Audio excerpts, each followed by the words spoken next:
In this video, I will show you how to endorse a check for mobile deposit in Schwab.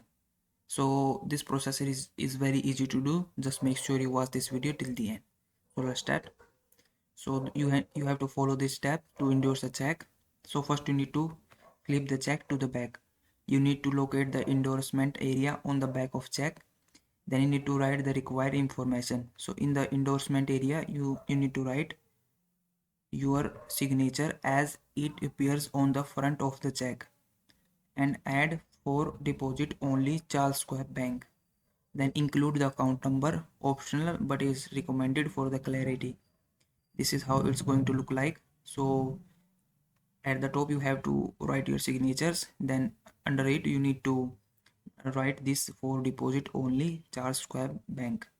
Then at the bottom you have to type account and your account number. Then you have to check for the specific instruction. Some checks may include a box saying that click here for mobile, check here for the mobile deposit or similar. Mark this box if required. Then ensure your handwriting is legible.